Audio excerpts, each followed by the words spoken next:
হাসিনার বেজিং সফর এটা টোটাল ফেলিয়ার, একটা পরিপূর্ণ ব্যর্থতা। তিনটা প্রধান কারণে ওই ব্যর্থ হয়েছে এবং সন্দেহাতীতভাবে প্রমাণ করছে যে হাসিনা কোনোভাবেই আমাদের স্বাধীনতা, সার্বভৌমত্ব, আঞ্চলিক অখণ্ডতা এবং জাতীয় মর্যাদা রক্ষা করতে পারেনি, বরং ভারতের কাছে সমর্পণ করছে। এই সফর সেই পয়েন্ট হিসেবে চিহ্নিত হবে যখন এটা প্রমাণিত হয়েছিল যে আমাদের প্রিয় মাতৃভূমি বাংলাদেশ কার্যকরভাবে ভারতের একটা আশ্রিত রাজ্যে পরিণত হয়েছে এবং আমরা বাংলাদেশিরা আর একটা স্বাধীন সার্বভৌম দেশের নাগরিক না। আমি অঙ্ক এসে প্রথমে দেখাই দিব আঙ্কেল সময়ে একজন 100 নম্বরের মধ্যে 33 নম্বর নিয়ে পরীক্ষা পাশ করতো। তো আসেন আমরা চায়না থেকে পাওয়া আর্থিক প্রতিশ্রুতির ক্ষেত্রে এই অঙ্কের নিয়মটা প্রয়োগ করে দেখি যে ওই আসলে পাশ করেছে কিনা। ওর সফরের আগে আমরা দেখছি সরকারি সূত্র থেকে যে বাংলাদেশের রিজার্ভ হইতে পড়েছে অনেক আগেই, তার সাথে যুক্ত হয়েছে দ্রুত পতন। তো আপাতত এই পতন রোধ করার জন্য চাইনিজদের কাছে 36 বিলিয়ন ইউয়ান চাওয়া উচিত বইলা সবাই মতামত দিছিল এবং হাসিনা এটা চাইছিল। তো গাড়াল রানী পাইছে কত? 1 বিলিয়ন ইউয়ান। এটা ডলারে কত? $1 7.5 ইউয়ানের মতো। তার মানে 36.5 বিলিয়ন ইউয়ান হইলে 5 বিলিয়ন ডলার হইতো। সে 36.5 ভাগের 1 ভাগ পাইছে, মানে 100 ভাগের 2.8 ভাগ পাইছে, 3ও না। 100তে 33 পেলে তাও ধরতাম 5 দিচ্ছে, ওই 5ও দেয় নাই। পুরা সফরে হাসিনা চাইলো 1 টাকা, পাইলো 3 পয়সা। 100তে 3 পেলে তো নিচের ক্লাসে নামায় দেয়। চাইনিজরা আসলে তাই করেছে, ও নিচের ক্লাসে নামিয়ে দিছে। ও কুষ্টা দিয়ে ঢাকা পেটে দিচ্ছে অফিসিয়ালি ভিজিট শেষ হওয়ার আগেই। উই কইছে যে আমি নিজে আগে চলে এসেছি, ও আসলে উষ্টা দিছে। চীন খুব ভালো করে বুঝছে যে কাঁড়াল রানী চীনেরটায় খাট কিনবে, যেন ভাতারের দেশের সাথে ওই খাটে মৌজ মাস্তি করতে পারে। তাই বোঝা মাত্রই পাছায় লাথি দিয়া বেজিং থেকে খেদায় দিছে। তো এই সমস্ত রাষ্ট্রীয় সফর কিন্তু উৎসরিতর বিয়ার মতো না, এগুলো দীর্ঘ প্রস্তুতি নিয়ে ঠিক হয়। সব খুঁটিনাটি ঠিক করা হয়, কখন খাবে, কখন ঘুমাবে, কার সাথে মিটিং করবে, কোথায় বসবে, মিটিংয়ে আর কে কে থাকবে, এমনকি মিটিংয়ে কে কোথায় বসবে, এই সব কিছু ঠিক করা থাকে। ফরেন মিনিস্টার একটা বই ছাপে এই সমস্ত প্রোগ্রাম নিয়ে, হ্যাঁ বুকলেট, ওখানে ফোন নাম্বার আবার থাকে, সবার সব ধরনের কন্ট্যাক্ট থাকে, ডিটেল থাকে। এটা চাইলাম আর বদলাই ফেললাম, এটা সম্ভব না। তার লেসপেন্সাররা প্রথমে কইলো বেইজিং পৌঁছে হাসিনা সিদ্ধান্ত নিয়েছিল সে ফিরে যাবে আগেই, তো তখনই সেটা কইল না কেন? এরপরে নাইমুল ইসলাম খান কইল যে একদিন বাঁচানোর জন্য সে আগে ফেরার সিদ্ধান্ত নিছে। ওর কোনো আইডিয়াই নাই যে হাসিনা কেমনে বিদেশে আগে যায়, কাম না থাকলেও দিনের পর দিন এমনি এমনি বসে থাকে বিদেশে, ওই আবার একদিন বাঁচাবে। এমনকি আমেরিকা আর লন্ডনে 16 দিনের সফরে গেছে, তার মধ্যে 6 দিন আমেরিকার কাম ছিল একটা, জাতিসংঘ সাধারণ পরিষদে ভাষণ দেওয়া, বসে ছিল কখন কে কার সাথে দেখা করতে পারে। 1996 যখন ক্ষমতা এসেছিল সে নাকি 5 মাস ছিল দেশের বাইরে টোটাল মিলা। মোদির শপথ অনুষ্ঠানে তো একদিন আগে যে বসেছিল, আর ওই আসছে একদিন বাঁচানির গল্প নিয়ে। ওর কোনো আইডিয়া আছে? হ্যাঁ, হাসিনা বিদেশ করার খাইসলাত নিয়া এডিও সাহেব আইডিয়া আছে ওর কোনো হাসিনা বিদেশ করার খাইসলাত নিয়া? No idea at all. নাই। আবার থার্ড টাইম, তৃতীয়বার তারা বয়ান বদলাই কইল যে পুতুলের অসুখ, সে থাকে দিল্লিত, তারে মেলা কিচ্ছা কইরা বিশ্ব স্বাস্থ্য সংস্থায় ঢুকেছে হাসিনা, অসুস্থ মাইরার নাকি দেখতে আসছে। আর পুতুলের নাকি যাওয়ার কথা ছিল চীনে হাসিনার সঙ্গে, তো সে যাইতে পারে নাই। হাসিনার 196 জনের লট বহর নিয়ে গেছিল চীনে। এই দেখেন তার তালিকার মধ্যে আছে পুতুলের নাম সফর সঙ্গী হিসেবে। হাসান মাহমুদ গাধাটা কইছে, গাধার সাউন্ড দেন, জোরে দেন, হ্যাঁ জোরে দেন, আরো জোরে দেন। ওই কইছে পুতুল দেশে আছে, তাই দেশে ফিরে তার সেবা করবি হাসিনা। আচ্ছা, আমার একটা বিষয়, আওয়ামী লীগ করলে কি জাউরা হয় নাকি সব জাউরারা আওয়ামী লীগ করে? পুতুল 10 তারিখে গেছেন নেপালে, ওর আগে প্রোগ্রাম ছিল WHO-র, 11 তারিখে বক্তিমা জারিছে সেটি, ওই যে দেখেন এই প্রোগ্রাম তো আগেই ঠিক করা থাকে, ওই নাকি আপনি যাবি চায়নাত। কি মিশা কথা কয়, এই দেখেন ওরা ভাবিছে আমরা ভাল শুন কেন মিশা কথা কয় দেখেছেন। ওই একবার টেবিল ভরা খাবার নিয়ে বসেছিল, তারপর কয় ওটা আমার ছবি না, এডিট করা। হ্যাঁ, কেমন জাউরা এটা। হ্যাঁ, হ্যাঁ গাধা, ও বুঝেও সবাই মনে করে গাধা, আসলে নিজে যে গাধা এটা বোঝে না। এবার গাধার সাউন্ড দেন, জোরে দেন, হ্যাঁ আরো জোরে দেন গাধার সাউন্ড। তারা আসলে যুক্তিসঙ্গ একটা সাফাই খুঁজে বের করতে ব্যর্থ হয়েছে যে কেন চিন্তা করে পাছায় লাথি দিয়ে বের করে দিছে, কি কবে আসে। তো এই সমস্ত কথা কইছে যে দিন বাঁচাইছে, মাইয়ার অসুখ, আগে চলে আসতে চাইছে, ইত্যাদি ইত্যাদি। চীন যেহেতু ওরে আর সার্বভৌম দেশের প্রতিনিধি বলে মনে করে না, তাই তার একটা স্বাধীন সার্বভৌম দেশের যে রাষ্ট্রপ্রধানকে যে প্রোটোকল দেওয়া হয় সেটা দেয়নি। বাংলাদেশের সব সিদ্ধান্ত যদি মোদি নেয় তাহলে হাসিনার লগে চায়না কেন ডিল করবে, আলাপ করবে, সরাসরি মোদির সাথে বাংলাদেশ নিয়ে আলাপ করবে। হাসিনা চায়নার কাছে ডিপ্লোম্যাটিক ভাষায় পার্সোনা নন গ্রাটা। তারে সাফল্যের সঙ্গে চায়নার মাটি থেকে লাথি দিয়ে পাঠিয়ে দিছে। তবে কেন চায়না হাসিনারে লাথি দিয়ে পাঠাইলো? কারণ তিস্তা চুক্তি চাইনিজরা অনেকদিন থেকে এটার আশায় বসেছিল। এমনকি কাডালটা নিয়ে তিস্তার কথা তুলে নেয় তার সফরের সময়, কিন্তু টাকা সাহায্য চাইছে চাইনিজদের কাছে। চাইনিজরা এতই আগ্রহী ছিল এই তিস্তা প্রজেক্ট নিয়ে যে নিজের খরচায় বাংলাদেশ সরকারের পারমিশন নিয়ে সার্ভে চালাইছে ওই অঞ্চলে। 7ই জানুয়ারি ওই ডামি নির্বাচনের আগে চাইনিজ রাষ্ট্রদূত কইছে যে চায়না তিস্তা প্রকল্প নিয়ে প্রস্তুত হয়ে আছে। ডামি সংসদে দাঁড়ায় কইছে দ্বিতীয়বার দিল্লি যাওয়ার আগে যে সে নিজে চায়নার কাছে তিস্তার জন্য ঋণ চাইছে। বেজিং যাওয়ার এক সপ্তাহ আগে চাইনিজ রাষ্ট্রদূত কইছে আবারও যে তার সরকার প্রস্তুত, কিন্তু সিদ্ধান্ত তো কাটাল রানীর হাতে, সেটা কিন্তু কইছে। কিন্তু আমরা কিন্তু বুঝে গেছিলাম চায়নার এই প্রস্তাবের হাসিনা আগেই মেরে দিছে, যখন হাসান মাহমুদ কইছে যে কাটাল রানী তিস্তা নিয়ে আলাপ করবে যদি চাইনিজরা এই প্রসঙ্গ তুলে। মানে এইটা আর বাংলাদেশের আগ্রহের প্রকল্প না, এটা চায়নার আগ্রহের প্রকল্প। যাই হোক, দেখেছেন তো মোদির ফুয়া আজাদ মাহমুদ বেজিং থেকে সরাসরি দিল্লি গেছে তার আসল প্রভুর কাছে বেজিং সফরের রিপোর্ট করতে আর নতুন আদেশ আনতে। কইসা বিমস্টেকে মিটিং করতে যাইতেছে, ও বিমস্টেক বানান করতে পারে কিনা। ওই মিটিং হবে নেপাল তার ফরেন সেক্রেটারিকে পাঠাইছে, আর ওই মন্ত্রী যাওয়াই লাগবে ওর। হ্যাঁ, এতই ওই বিমস্টেক বুঝে গেছে। তা আমরা সবাই বুঝেছিলাম কি হবে চায়নাতে। তাও আমি কাটাল রানীকে বেনিফিট অফ ডাউট দিছিলাম আমার আগের এপিসোডে, আপনাদের মনে থাকার কথা। আমি কইছিলাম যদি তিস্তা প্রকল্প নিয়ে আসতে পারে তাহলে সে অগ্নি পরীক্ষায় উত্তীর্ণ হবে। সে ফেল করেছে পুরাপুরি, ফেল তো দূরে থাক, পরীক্ষাতেই বসেননি। এখন এটা দিনের আলোর মতো পরিষ্কার যে কাটাল রানী তার দিল্লি সফরে তিস্তা সহ বাংলাদেশের সমস্ত যে ক্রুশিয়াল স্বার্থ, যে গুরুত্বপূর্ণ স্বার্থ, সেটাকে জলাঞ্জলি দিয়ে আসছে। সে তিস্তা চুক্তির কথা তুলেই নাই, সে বাংলাদেশকে দিল্লির ইচ্ছার অধীনস্থ করে ফেলছে। দিল্লি যা চাইবে সে সেটাই করবে, কারণ তার ক্ষমতায় ঠেকাই লাগবে, কারণ তাকে লুটপাট করতেই হবে। সে তার প্রতিহিংসা চরিতার্থ করতে আসছিল বাংলাদেশে, আমার কথা না, তার নিজের কথা। সে প্রতিহিংসা চরিতার্থ করতে হবে, কারণ তার বাবা ওই যে সোহরাদের বডিগার্ড, ওই জয় বাংলা হইলে মানুষ উল্লাস করে মিষ্টি খেয়েছিল। তুই বলে মিষ্টি না, জিয়াফত খাবে পাবলিক, খাসি জব দিয়া। তাই আর ক্ষমতার আকাঙ্ক্ষা আর প্রতিহিংসার জিহাংসার জন্যে বাংলাদেশের পবিত্র ভূমিকে সে ইন্ডিয়ার মিলিটারি আর সিকিউরিটি ডিজাইনের অধীন করে ফেলছে। শুধু তাই না, ইন্ডিয়াকে রেল করিডোর দিতেছে, আর চিকেন নেক বরাবর চীনের কৌশলগত স্বার্থে আঘাত করিচ্ছে। এটা চায়না কোনোভাবে মাইনা নেবে না। দিল্লিতে যাইয়া যে সমস্ত সমঝোতা স্মারক স্বাক্ষর করেছে ডিফেন্সের, মেরিটাইম ইস্যুজ, মানে এই যে সমুদ্র সংক্রান্ত, সমুদ্র অঞ্চল সংক্রান্ত বিষয়গুলো নিয়ে, তারপরে স্যাটেলাইট কমিউনিকেশন, সবগুলো চায়নার জিও স্ট্র্যাটেজিক ইন্টারেস্টের বিরুদ্ধে। আর 3 নম্বর ব্যর্থতা হচ্ছে তার শাসনের প্রতি এখন থেকে চীনের সমর্থন একেবারে জয় বাংলা হয়ে গেল। চায়না কিন্তু কম সাপোর্ট করে নাই কাটাল রানীকে। সোনার নৌকা দিয়া সবগুলো প্রতারণা নির্বাচনের পর আগে যে সে অভিনন্দন জানাইছে। 2016 সালে $24 বিলিয়ন ঋণ প্রতিশ্রুতি দিছিল। 15 বছর ধরিয়া যে মাতারিরা সাপোর্ট দিয়ে গেল, এখন চায়না তো কবে যে বেমানি করছে হাসিনা।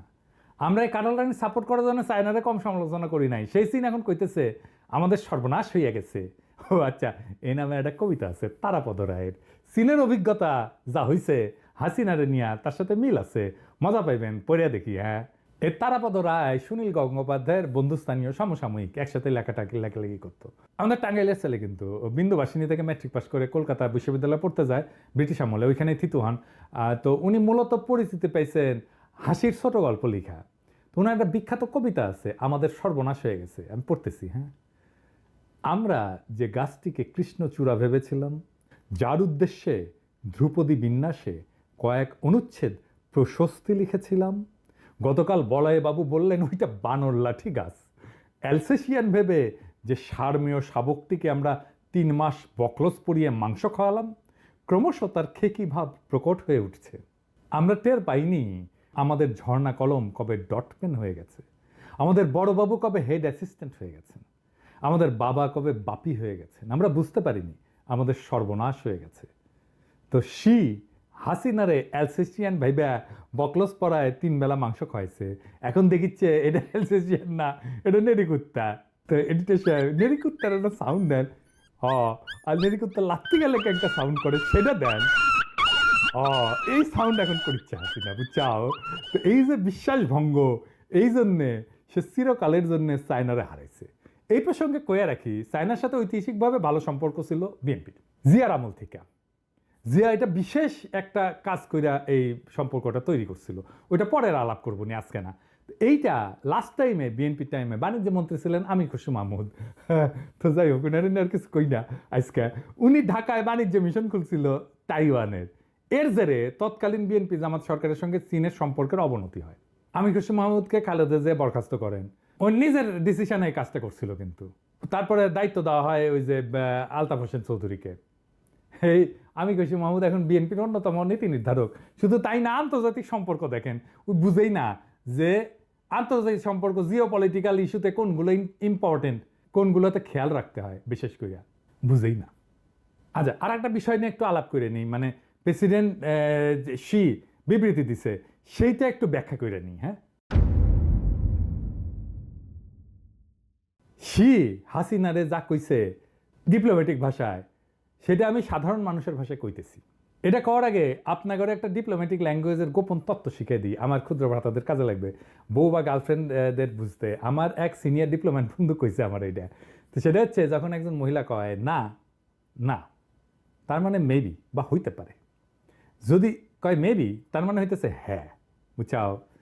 কিন্তু সে কখনো হ্যাঁ বলবে না, হ্যাঁ দিয়া ক্রস চিহ্ন দিয়ে দেন, পাশে একটা মায়ের ছবি দিয়ে দেন, তাহলে বুঝবে ভালো করে, বুঝাও। আচ্ছা, পাশে তো এখন ডিপ্লোম্যাটদের ভাষা দেন, এটা ডিপ্লোম্যাটের ছবি দেন। তো ওই ডিপ্লোম্যাট যখন কয় ইয়েস, সেটার মানে হইতেছে মেবি। আর যখন সে মেবি বলবে, তার মানে হইতেছে নো, না। কিন্তু একজন ডিপ্লোম্যাট কখনোই না কইবে না মুখ দিয়া। তো আমার মতো সি কখনোই যে হাসিনা কবে না জাউরার জাউরা, সে একদম ডিপ্লোম্যাটিক ল্যাঙ্গুয়েজে কইছে একই কথা, জাউরার জাউরা, বুঝাও। তো প্রেসিডেন্সি এটা খুব ছোট এবং খুব ছোট একটা প্যারাগ্রাফে তার প্রতিক্রিয়া আর বাংলাদেশ সম্পর্কে তার মূল্যায়ন বলছে। তো এটা হচ্ছে ইংরেজিত। হ্যাঁ, তো ইংরেজিত যেহেতু কাছে, তাহলে ঠিকই কাছে, তাই না? তো এটা বাংলা কইরা কই, মানে হইতেছে চীন সেই বাংলাদেশকে সমর্থন করে যা একটি স্বাধীন পররাষ্ট্রনীতি মেনে চলে এবং তার জাতীয় অবস্থার সঙ্গে মানানসই উন্নয়নের পথ অনুসরণ করে, জাতীয় সার্বভৌমত্ব, জাতীয় মর্যাদা এবং আঞ্চলিক অখণ্ডতা রক্ষায় এবং যে কোনো বহিরাগত হস্তক্ষেপের বিরোধিতা করে সমর্থন করে। তো ডিপ্লোম্যাটরা যে কইছি না, কখনো না বলে না। সিজা কইছে তা খুবই ইতিবাচক মনে হলো, এটা খুবই নেতিবাচক। তবে একটা জিনিস দেখায় যে আমি বেশ কিছুদিন ধরে বলে আসতেছি, সার্বভৌমত্ব, জাতীয় মর্যাদা এবং আঞ্চলিক অখণ্ডতা রক্ষার কথা। এইটা সাহেব এনা দেখান না, এই কথা আমি কয়বার কইছি, বেশি দেখানো লাগবে না, 4-5টা দেখলেই হবে। বাংলাদেশ একটা বারুদের পাহাড়ে বসে আছে বিস্ফোরণের অপেক্ষায়। যদি হাসিনা বেজিং থেকে খালি হাতে ফিরে আসে, তাইলে এটা আগ্নেয়গিরির মতো হিংস্রভাবে অগ্নুৎপাতের জন্য যে বারুদের পাহাড় তৈরি আছে, সে পাহাড়ের সলতেতে আগুন দিয়ে দিবে। এই আগ্নেয়গিরির ছাই থেকে গড়ে উঠবে স্বাধীনতা, সার্বভৌমত্ব, আঞ্চলিক অখণ্ডতা এবং জাতীয় মর্যাদার গৌরবে উজ্জ্বল এক নতুন বাংলাদেশ। যারাই আমাদের সামগ্রিক স্বার্থকে সম্মান জানাইয়া আমাদের স্বাধীনতা, সার্বভৌমত্ব, আঞ্চলিক অখণ্ডতা, জাতীয় মর্যাদা এবং গণতান্ত্রিক চেতনা এবং আর্থসামাজিক প্রগতির প্রতি সত্যিকার সমর্থন এবং সহযোগিতার অঙ্গীকার করবে, আমরা তাদের দিকেই বন্ধুত্বের হাত বাড়ায় দেব। বাংলাদেশের পবিত্র জমিন থেকে ভারতের আধিপত্যবাদী কালো হাতকে সম্পূর্ণভাবে বিতাড়িত না কইরা আমাদের প্রিয় মাতৃভূমির স্বাধীনতা, সার্বভৌমত্ব, আঞ্চলিক অখণ্ডতা, আমাদের জাতীয় মর্যাদা এবং আমাদের জনগণের গণতান্ত্রিক আকাঙ্ক্ষা নিশ্চিত না কইরা আমরা ঘরে ফিরব না। এই মুহূর্তে আমাদের সর্বপ্রধান কাজ হচ্ছে আমাদের প্রিয় মাতৃভূমি বাংলাদেশের স্বাধীনতা, সার্বভৌমত্ব, আঞ্চলিক অখণ্ডতা, জাতীয় মর্যাদা এবং জনগণের গণতান্ত্রিক অধিকার সম্পূর্ণভাবে প্রতিষ্ঠা করা। এই কাজটা আমরাই করতে সক্ষম এবং তা আমরা করে ছাড়বই। যারাই আমাদের এই লক্ষ্য সমর্থন করতে আগে আসবে, তাদেরকেই সহায়ক শক্তি হিসেবে আমরা গ্রহণ করব, তাদের সাথে আমরা পথ চলব। চূড়ান্ত বিজয় অর্জন না হওয়া পর্যন্ত সেই বজ্রমুষ্টি আমরা নামাবো না। আমি বারে বারে বলি, বাংলাদেশের স্বাধীনতা, সার্বভৌমত্ব, আঞ্চলিক অখণ্ডতা এবং জাতীয় মর্যাদা রক্ষায় বাংলাদেশের 18 কোটি মানুষই যথেষ্ট। দেখেছেন, ঠিক একই কথা সি বলছে। তো বাংলাদেশের সার্বভৌমত্ব, আঞ্চলিক অখণ্ডতার, জাতীয় মর্যাদার শত্রুকে কে? চিল্লায় কন কে? আরো জোরে চিল্লায় কন। ইন্ডিয়া। সি তাইলে কারে দেখাইতেছে, কার দিকে আঙুল তুলতেছে? ইন্ডিয়া। তাই সি যখন বলছিল যে চীন একটা স্বাধীন পররাষ্ট্রনীতি মেনে চলার ক্ষেত্রে বাংলাদেশকে সমর্থন করে, তখন আসলে সে কইতেছে হাসিনা একটা স্বাধীন পররাষ্ট্রনীতি অনুসরণ করতেছেন না, বরং নয়াদিল্লির নির্দেশগুলো সে বাস্তবায়ন করতেছে এবং গ্রহণ করতেছে। এর মানে সে বাংলাদেশে প্রতিনিধিত্ব করতেছে না। সুতরাং আশা করবেন না যে চীন এমন একটা শাসনকে সমর্থন করবে বা সম্মান করবে যেটা তার কাজ দিয়ে প্রমাণ করছে যে এটা এমন একটা পররাষ্ট্রনীতি অনুসরণ করে যা ভারতের অধীন, এমনকি বাংলাদেশের স্বার্থের চেয়ে ভারতের স্বার্থকে প্রাধান্য দেয়। দ্বিতীয়ত উনি কইছেন বাংলাদেশের জাতীয় অবস্থার সঙ্গে মানানসীন উন্নয়নের পথ অনুসরণ করাকে সমর্থন করে। এর মাধ্যমে উনি জানাই দিচ্ছেন যে হাসিনার যে নীতি, যে জাতীয় উন্নয়নের কথা বলে বক্তিমাজারে না, সেইটা ভারতীয় সামরিক, রাজনৈতিক এবং অর্থনৈতিক স্বার্থের জন্য অসম সুবিধা দেওয়ার জন্য। আমরা এর মধ্যেই জানি যে কিভাবে বাংলাদেশের উন্নয়নের কথা বইলা পদ্মা ব্রিজ করছে, আসলে তো করছে ইন্ডিয়াকে করিডোর দেওয়ার জন্য, ট্রেনের করিডোর, তাই না?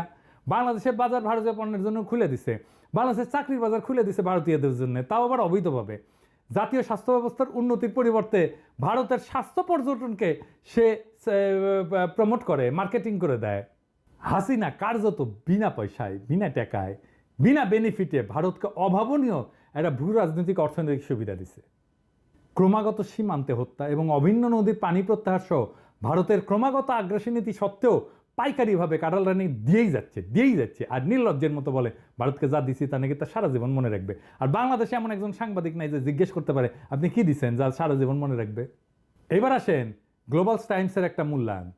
গ্লোবাল টাইমস একটা মূল্যায়ন করছে এই নিয়ে যে কিভাবে ইন্ডিয়া বাংলাদেশকে তার নিজের স্বার্থের অধীন করছে। গ্লোবাল টাইমস কিন্তু চাইনিজ কমিউনিস্ট পার্টির পত্রিকা, তা ওইটা যেটা কবে সেটা কিন্তু চায়নার গভর্নমেন্টের কথা, এটা বুঝলেন। গ্লোবাল টাইম পুরাই ইন্ডিয়ার দিকে আঙুল তুলে বলছে যে ভারত অন্যের মঙ্গল বিবেচনা না কইরা নিজের স্বার্থপর লাভের জন্য দুর্বল প্রতিবেশী দেশগুলোর বিরুদ্ধে আভ্যন্তরীণ রাজনীতিতে লিপ্ত হয় বা নিয়ন্ত্রণের উপায় হিসেবে পানিকে অস্ত্র হিসেবে ব্যবহার করে। প্রেসিডেন্সি আমাদের স্বাধীনতা, সার্বভৌমত্ব, আঞ্চলিক অখণ্ডতাকে বিপন্ন করার জন্য হাসিনাকে খুব ঠিকভাবে অভিযুক্ত করছেন যে হাসিনা ভারতের কাছে আমাদের গুরুত্বপূর্ণ জাতীয় স্বার্থগুলোকে পাইকারিভাবে বিক্রি করে দিছে। আমাদের ভাষায় সে মূলত তাকে বলছে যে আপনি একটা স্বাধীন দেশের সার্বভৌম প্রতিনিধি না, আপনি কেবল একজন ভারতীয় দাসী। চীন কিন্তু বেশ কয়েক মাস ধরে আমাদের স্বাধীনতা, সার্বভৌমত্ব, আঞ্চলিক অখণ্ডতা হারানোর বিষয়ে কথা বলে আসতেছে, যাতে হাসিনাকে সতর্ক করে দেওয়া হয় যে সে যেন ভারতের কাছে বাংলাদেশের স্বার্থ তুলে না দেয়, বিরত থাকে। এবং এটা তুলে দিলে এই অঞ্চলে এমন একটা ভূ রাজনৈতিক ভারসাম্যহীনতার সৃষ্টি হবে যা চীনের জন্য প্রতিকূল। স্পষ্টতই হাসিনা এই সতর্কবার্তায় কর্ণপাত না করার সিদ্ধান্ত নিয়েছে এবং এর পরিবর্তে সম্পূর্ণভাবে ভারতের ঘাটেই শয্যাশায়ী হয়েছে। পরিশেষে প্রেসিডেন্সি আরেকটা কথা বলছেন যা আমাদের সংগ্রামের জন্য অত্যন্ত তাৎপর্যপূর্ণ, সেটা হইল চীন বাংলাদেশে যে কোনো বহিঃশক্তির হস্তক্ষেপের বিরোধিতা করতে প্রতিশ্রুতিবদ্ধ। এবং এইটা সেই কাজ, সেই অ্যাকশন, সেই কথা, সেই বক্তব্য যার জন্যে ইন্ডিয়া এবং তার দাসী হাসিনা এবং তার লেসপেন্সারদের ঘুম এখন থেকে হারাম হইয়া গেছে। তিনি মূলত বলছেন যে তার শাসন বাংলাদেশে ভারতীয় হস্তক্ষেপের একটা উপজাত এবং তার কাজকাম বিশাল ভারতীয় নকশার ফল, যা পুরোপুরি চীনের গুরুত্বপূর্ণ স্বার্থের বিরুদ্ধে। চীন এই হস্তক্ষেপ গ্রহণ বা সহ্য করবে না এবং এর বিরোধিতা করার জন্য প্রয়োজনীয় পদক্ষেপ নেবে। এর মাধ্যমে প্রেসিডেন্সি হাসিনাকে এবং তার পৃষ্ঠপোষক ভারতকে তাদের আসল রাজনৈতিক চেহারা এবং কি করতে যাচ্ছে সেটা দেখাই দিছে। প্রেসিডেন্সির বক্তব্যের আরো কয়েকটা উল্লেখযোগ্য অংশ আছে, এটা একটু আলাপ করে নিই। প্রথমত তিনি বলছেন যে চীন বাংলাদেশের পুরনো প্রজন্মের নেতাদের দিয়ে প্রতিষ্ঠিত বন্ধুত্বকে লালন করে, সম্মান করে। এটা দিয়া তিনি ইঙ্গিত করছেন যে তার পিতা মানে হাসিনার পিতা ওই যে হর্ষবর্ধন বডিগার্ড চীনের সাথে যে ঐতিহাসিক সম্পর্ক স্থাপন করার জন্য কাজ করছিল, হাসিনা তা পুরোই উল্টাই দিছে। এটা কিন্তু মূলত পাকিস্তান আমলে মুজিবের চীন সফরের সময়ের কথা। চীনের সাথে পাকিস্তানের ঐতিহাসিক সম্পর্ক তৈরিতে মুজিবের একটা কিন্তু ভূমিকা ছিল। প্রেসিডেন্ট শেখ মুজিবকে চীনে পুরনো বন্ধু বলে অভিহিত করছে। 1950-এর দশকে মুজিব দুইবার চীন সফর করে। 57 সালে পাকিস্তানের সংসদীয় প্রতিনিধি দলের সদস্য হিসেবে পরিদর্শন করে এবং চেয়ারম্যান মাও সেতুংয়ের প্রিমিয়ার জৌ এনলাইয়ের সাথে উষ্ণ যোগাযোগ স্থাপন করে। স্বাধীনতার পর চীন কিন্তু আমাদেরকে স্বীকৃতি দেয়নি। উনি একজন খুব শীর্ষ, খুব সিনিয়র কূটনীতিক কে এম কাইসারকে নিযুক্ত করছিলেন চীনের সাথে সম্পর্ক স্থাপনের জন্য। এই কে এম কাইসার ছিল জৌ এনলাইয়ের ব্যক্তিগত বন্ধু। উনি একসময় বেইজিংয়ে পাকিস্তানের রাষ্ট্রদূত ছিলেন এবং চীন এই উদ্যোগকে স্বীকৃতি দিচ্ছে এবং আস্থার চিহ্ন হিসেবে জাতিসংঘে বাংলাদেশের সদস্য পদ আর ভেটো না দেওয়ার সিদ্ধান্ত নিয়েছিল কিন্তু মুজিব বেঁচে থাকতেই। তো তার বিবৃতিতে শি মূলত হাসিনাকে বলছে যে তিনি ভারতকে আলিঙ্গন করিয়া চীনের বিরুদ্ধে কাজ করে তার পিতার উত্তরাধিকারকে সম্পূর্ণভাবে ধ্বংস করছেন। এর মাধ্যমে তিনি আওয়ামী লীগ সদস্যদের কাছে একটা বার্তা পাঠাইছেন, এই মহিলা তার বাবার প্রকৃত চেতনাকে সমর্থন করেন না।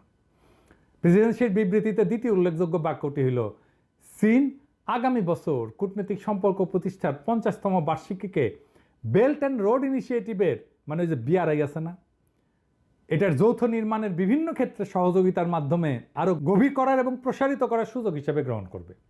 এর মাধ্যমে ইঙ্গিত দিচ্ছেন যে চীনের সাথে আর কোনো সহযোগিতা এখনই ঘটবে না এবং আগামী বছর পর্যন্ত অপেক্ষা করতে হবে। তিনি এর মাধ্যমে ভারতীয় সম্প্রসারণবাদের বিরুদ্ধে চীনের পদক্ষেপের একটা সময়সীমা নির্দেশ করছেন কি আমরা জানি না, সময় এটা বলে দেবে। তবে এটা স্পষ্ট, চীন চুপ থাকবে না। আমার দৃষ্টিতে হাসিনার চীন সফর কেবল একটা বিশাল ব্যর্থতা না, হাসিনার শাসন এবং ভারতের জন্য একটা খুব খারাপ খবর। তারা সবসময় আতঙ্কিত থাকবে কি হইতে যাচ্ছে চীনের দিক থেকে।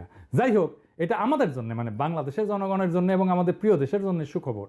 এই বিষয়ে আমার কয়েকটা পর্যবেক্ষণ আছে, আপনাদের সাথে একটু এটা শেয়ার করে নিই। প্রথমত, চীনারা আগে প্রতিশ্রুতি দিছিল যে এই সফর হবে গেম চেঞ্জার, এবং এটা তাই হইল। হাসিনা সফরের আগে সম্পূর্ণভাবে ভারতের কাছে আত্মসমর্পণ করে চীনের স্বার্থকে উপেক্ষা করার ফলে চীনকে হাসিনা সম্পর্কে চূড়ান্ত সিদ্ধান্ত নিতে বাধ্য করছে। শাসক গোষ্ঠী এই হাসিনা তার প্রভুর প্ররোচনায় আমাদের একটা শীতল যুদ্ধের দিকে ঠেলে দিছে, যেখানে চীন ভারত একেবারে মুখোমুখি। এই স্নায়ু যুদ্ধের পরিধি শুধু বাংলাদেশের মধ্যে সীমাবদ্ধ থাকবে না, আমাদের চারপাশে সমগ্র অঞ্চলকে এর সাথে জড়িত করবে। এই কোল্ড ওয়ারে চরম একটা ঝুঁকিপূর্ণ এলাকা থাকবে, আর সেটা হবে বাংলাদেশ। এটা কিভাবে শেষ হবে সে সম্পর্কে আমাদের খুব ভালো ধারণা আছে। ফলাফল দুই পক্ষের অর্থনৈতিক এবং সামরিক ভারসাম্য দিয়ে, শক্তি দিয়ে নির্ধারিত হবে। চীনের জিডিপি ভারতের 5 গুণ বড় এবং সামরিক শক্তি শুধুমাত্র মার্কিন যুক্তরাষ্ট্রের সাথে তুলনীয়। এই ফাইটে ভারতের কোনো সুযোগ থাকবে না। আর দ্বিতীয়ত, কে আমাদের শত্রু কে আমাদের বন্ধু সে সম্পর্কে আমরা এখন পরিষ্কার। স্পষ্টভাবে এবং সঠিকভাবে শত্রুকে চিহ্নিত করা একটা সফল সংগ্রামের প্রথম ধাপ। হাসিনার চীন সফর কোনো সন্দেহ ছাড়াই প্রকাশ করছে যে ভারতই এখন আমাদের স্বাধীনতা, সার্বভৌমত্ব, আঞ্চলিক অখণ্ডতাকে বিপন্ন করছে। তার ধাসী হাসিনার শাসনের পূর্ণ সমর্থন নিয়ে। হাসিনা নাকি একটা ভারসাম্যপূর্ণ পররাষ্ট্রনীতি অনুসরণ করে, এটা যে একটা ভান, এটা যে একটা নির্জলা মিথ্যা, সেটা এখন সবাই বুঝতে পারছে। এই শাসনে যে 71-এ যে মালেকের শাসন ছিল না, টিক্কা খানের শাসন ছিল না, এরকম একটা শক্তির শাসন, এটা দখলদারির শাসন। ভারত আমাদের প্রধান প্রতিপক্ষ, তার বিরুদ্ধে আমাদের লড়াই। একবার আমরা ভারতের অন্ধকার সম্প্রসারণবাদী হাত যদি ভাঙতে সক্ষম হই, হাসিনা সহ স্থানীয় লেসপেন্সারগুলি সব শেষ হয়ে যাবে।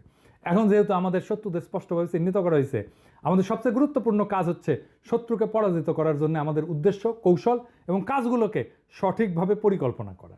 এর মধ্যে কোটা সংস্কার আন্দোলনের ছাত্ররা দারুণ কাজ করছে। এই আন্দোলন সংগ্রাম একটা রাজনৈতিক চরিত্র লাভের দিকে আগায় যাইতেছে। আমি এটা নিয়ে পরের এপিসোড করব, সেটার আলাপ পরে, আজকে না। তবে আগামী দিনগুলোতে আমরা এই জটিল বিষয়টা বিশদভাবে আলোচনা করবো একটা সূচনা বিন্দু হিসেবে। আমাদের এখন ভারতীয় পণ্য বয়কট এবং রেল ট্রানজিট বন্ধ কইরা ফুল স্কেল ইন্ডিয়া আউট প্রোগ্রামে আমাদের সমস্ত পদক্ষেপকে একসাথে করা উচিত এবং সামনে আগায় যাওয়া উচিত। তৃতীয়ত, এ পর্যন্ত আমরা ভারত নামের একটা বিশাল প্রতিপক্ষ এবং তার নৃশংস দালাল শাসনের মুখোমুখি হয়েছি। এটা ছিল শত্রুর বিরুদ্ধে একটা অসম লড়াই। এখন টেবিল ঘুরে গেছে, পরিস্থিতি নাটকীয়ভাবে পরিবর্তন হয়েছে। চীন হাসিনাকে প্রত্যাখ্যান করছে এবং আমাদের স্বাধীনতা, সার্বভৌমত্ব এবং আঞ্চলিক অখণ্ডতা রক্ষায় সমর্থন দিতে প্রতিশ্রুতিবদ্ধ হয়েছে, যা আমাদের জনগণেরও আকাঙ্ক্ষা। আমরা আর একা না। এশিয়ার সবচেয়ে শক্তিশালী জাতি, শুধু এশিয়ার না, পৃথিবীর দ্বিতীয় শক্তিশালী জাতি এবং বিশ্বের 2টা পরাশক্তির মধ্যে একটা আমাদের সংগ্রামের উদ্দেশ্যের সমর্থনে দাঁড়াইছে। সবচেয়ে গুরুত্বপূর্ণ সংগ্রামে আমাদের সর্বাত্মক ভারসাম্য শক্তির দিক থেকে প্রবল। তাই আমরা চূড়ান্ত বিজয়ের ব্যাপারে নিশ্চিত।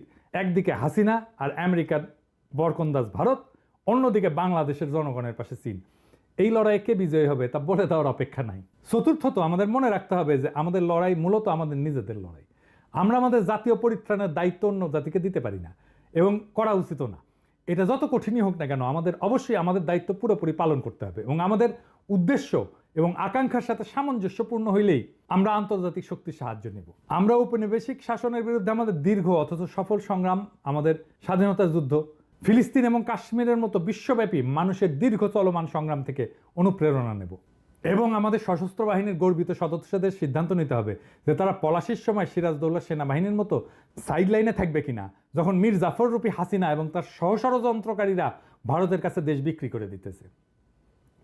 পুলিশ সদস্যদের সহ আইন প্রয়োগকারী সংস্থার সদস্যদের সিদ্ধান্ত নিতে হবে যে তারা ভারতীয় দাসীকে ক্ষমতায় রাখার জন্য নৃশংস শক্তি প্রয়োগ চালায় যাবে কিনা এবং এর ফলে তাদের নিজেদের এবং ভবিষ্যৎ প্রজন্মের ভাগ্য বন্ধক রাখবে কিনা, নাকি আমাদের বীর জনগণের পাশে থাকবে। এমনকি আওয়ামী লীগ এবং তার সহযোগী সংগঠনের সদস্যরাও আপনারা কি আমাদের প্রিয় জাতির সবচেয়ে বড় বিশ্বাসঘাতক হিসেবে ইতিহাসের নাম লেখাইতে চান এবং একটা পরাজয়ের শিকার হইতে চান, নাকি আমাদের গৌরবময় সাধারণ ভবিষ্যতের লড়াইয়ে যোগ দিতে চান? ঢাকা বিশ্ববিদ্যালয়ের ছাত্ররা দেখেন, সবাই মনে করছিল না যে পুরাই হাসিনার দখলে ঢাকা বিশ্ববিদ্যালয়, সব ছাত্রই হাসিনারকে সাপোর্ট করে, দেখেন কি করে। অবশেষে চীনের প্রতি একটা বার্তা দিতে চাই। আজকে আমরা বাংলাদেশ এবং চীনের জনগণের স্বার্থ এবং আকাঙ্ক্ষার মধ্যে অনেকগুলো মিল দেখতে পাচ্ছি। আমাদের অঞ্চল একটা বিশেষ রাজনৈতিক এবং একটা প্রগতির পরিবর্তনের দ্বার প্রান্তে আছে। সাম্প্রতিক বছরগুলোতে দক্ষিণ এশিয়া অঞ্চলে ছোট দেশগুলোতে ইন্ডিয়া আউট অভিযানের উত্থানের মূল কারণ হিসেবে রাজনৈতিক শক্তির ঐক্য এবং চীন যে পদ্ধতিতে পাশে ছিল তার সাথে আমরা সম্পূর্ণভাবে একমত। আমরা বিশ্বাস করি এটা বাংলাদেশের ক্ষেত্রে সম্পূর্ণ প্রাসঙ্গিক। বাংলাদেশে আমাদের নিজস্ব ইন্ডিয়া আউট আন্দোলনের স্বীকৃতি দেওয়ার জন্য আমরা চীনের প্রতি কৃতজ্ঞতা জানাই। চীন এবং বাংলাদেশ সহ দক্ষিণ এশিয়া এবং ভারত মহাসাগর অঞ্চলের ছোট ছোট দেশগুলোর মধ্যে ঘনিষ্ঠ অর্থনৈতিক এবং সামাজিক উন্নয়ন সহযোগিতা বৃদ্ধির জন্য চীনের দৃঢ় সংকল্প দিয়ে আমরা বিশেষভাবে উৎসাহিত হয়েছি। আমরা মনে করি চীন সমস্ত অঞ্চলের একটা ইতিবাচক রূপান্তরের ইঞ্জিন হইতে পারে। এই লক্ষ্যে আমরা চীনকে একটা নির্দিষ্ট গোষ্ঠী বা একটা নির্দিষ্ট রাজনৈতিক দলের সাথে কাজ করার সংস্কৃতি থেকে চূড়ান্ত সিদ্ধান্ত নিয়ে সরে আসার অনুরোধ করতেছি। যেমনটি এখন পর্যন্ত তারা ভারতের দাসী দুর্নীতিগ্রস্ত হাসিনার সাথে করে আসতেছে। আমাদের জনগণের সাথে তাদের একটা বিস্তৃত অংশীদারিত্বের সম্পর্ক তৈরি করা উচিত। আমরা তাদের প্রতি আহ্বান জানাই যেন তারা বাংলাদেশের জনগণকে এই অভিন্ন সংগ্রামে সমান অংশীদার এবং আমাদের অভিন্ন ভাগ্যের সহভাগী হিসেবে থাকেন। আমরা চীনের বিভিন্ন আন্তর্জাতিক রাজনৈতিক পদক্ষেপ দেখে আশ্বস্ত বোধ করি। এই যে মালদ্বীপ, এটার প্রমাণ। এখানে দেখছি যে চীন গণতান্ত্রিক ব্যবস্থা আস্থা রেখা মালদ্বীপ থেকে ভারতীয় হস্তক্ষেপকে দূর করতে সাহায্য করছে। অতএব আমরা আপনাকে আমাদের জনগণের গণতান্ত্রিক আকাঙ্ক্ষাকে সম্মান এবং সমর্থন করার জন্য আমন্ত্রণ জানাই। এটাই ছিল আমাদের জাতীয় মুক্তি আন্দোলনের পথ নির্দেশক, যেই বিপ্লব আমাদের হাতছাড়া হয়ে গেছে। চীনের সর্বাত্মক স্বার্থেও আমাদের এই গণতান্ত্রিক আকাঙ্ক্ষা গুরুত্বপূর্ণ। চীনের অনুধাবন করা উচিত যে যতদিন পর্যন্ত বাংলাদেশের জনগণ অবাধ নিরপেক্ষ নির্বাচনের মাধ্যমে তাদের প্রকৃত প্রতিনিধি নির্বাচন করতে সক্ষম হবে না, ততদিন তারা কখনোই আমাদের প্রিয় মাতৃভূমির শত্রুদেরকে দূর করতে পারবে না। হাসিনা যতদিন ক্ষমতা আঁকড়ায় থাকবে ততদিন হাসিনা বাংলাদেশকে ভারতের আশ্রিত রাজ্য হিসেবেই বিবেচনা করবে। ভারতও সেটা করবে বাংলাদেশকে। চীনের স্বার্থ সে সবসময় উপেক্ষা করবে। চীন যা যা সাহায্য করছে হাসিনাকে, তার শেষ বিচারে ভারতকে সাহায্য করছে। হাসিনা তো ভাত খায় ভাতারের আর পীড়িত করে ভাসুরের সঙ্গে। হাসিনা কোন জায়গায় আনছে দেশকে দেখতে পারতেছেন তো। হাসিনা তো ক্ষমতা ছাড়বে না, আবার এরকম একটা নির্বাচন করে আবার 5 বছর ক্ষমতা থাকবে। সে তার প্রশাসন আর তার আর্মি আর মিলিটারিদের খাওয়াবে, ওরা পিটাবে পাবলিককে, রাস্তায় দাঁড়াইতে দেবে না। ওর সব রিসোর্স, সমস্ত সম্পদ বাংলাদেশের শেষ না হওয়া পর্যন্ত কামড়ায় ধরে থাকবে। যখন দেখবে সে বেতন দিতে পারতেছে না এই আর্মি পুলিশ মিলিটারিদেরকে, খাওয়ার পয়সা দিতে পারতেছে না তার দলের লোকজনদেরকে, লুটপাটের আর কিছু নাই, তখনই যাবে। 1 বিলিয়ন ইউএন দিবেন বলছেন তো, 1 ইউএনও দিবেন না। দিলে ওটা আপনার শত্রু দেশের বান্দিকে সাহায্য করবে, আপনার কিছুই করতে হবে না। খালি ওর সাথে সকল সম্পর্ককে মিনিমাম জায়গায় নিয়ে আসেন। চীনের টাকা পাবে না, এটা হাসিনা প্রশাসন জানলে ওদের পেটের গুড় শুকায় ঘুটে হয়ে যাবে। বাকি কাজ করবে দেশের জনগণ। একটা দেশের 95% মানুষ যে শাসনকে ঘৃণা করে সেই রেজিম টেকান না, টিকবেও না। আমরা একসময় আমেরিকার পশ্চিমের জন্য একটা ওয়েলকামিং পলিটিক্যাল স্পেস তৈরি করে দিছিলাম, হ্যাঁ, কিছুদিন আগে, যখন আমরা মনে করছিলাম যে তারা আমাদের গণতন্ত্রের লড়াইয়ে সমর্থন জানাবে। আমেরিকার তো বুদ্ধি বেশি কিন্তু আক্কেল কম, তাই পুরাই লস করছে। আমেরিকা তো কিছুই করতে হইতো না। ওই যে আজিজরে ভিসা রেস্ট্রিকশন দিচ্ছে, এটা ভোটের আগে দিলে পরিস্থিতি অন্যরকম হয়ে যেত, দেয় নাই। সারা দুনিয়ায় সব লড়াইয়ে আন্তর্জাতিক গোষ্ঠীর সাহায্য পাইছে, পায়, হয়, লাগে, হয় মরাল সাপোর্ট লাগে অথবা ম্যাটেরিয়াল সাপোর্ট লাগে। গাজার জনগণ পাইতেছে না, মরাল সাপোর্ট পাইতেছে না, এটাতেই তো তারা বিজয় হয়ে যাইতেছে। ওই আমেরিকার মতো ভুল করেন না। হাসিনাকে আমরা জয় বাংলা করবি, আজ হোক কাল হোক, ও নিজেই হয়ে যাবে। টাকা না থাকলেও কি জন্য থাকবে দেশে। চীনা টাকা না পাওয়ায় দেখেন শেয়ার মার্কেটে বিপুল দরপতন হয়েছে। মানে আপনি এবার টাকা দিবেন না, তাতেই শেয়ার মার্কেট আওলায় গেছে। আপনারা 8 টাকা দিবেন না, এটা জানলে হাসিনার তার পুরা প্রশাসন আওলায় যাবে। বাকি কাজ আমাদের। খালি ওরা জানুক যে চীন থেকে 8 টাকা পাওয়া যাবে না, নিজেরাই নিজেদের জয় বাংলা করে দিবে।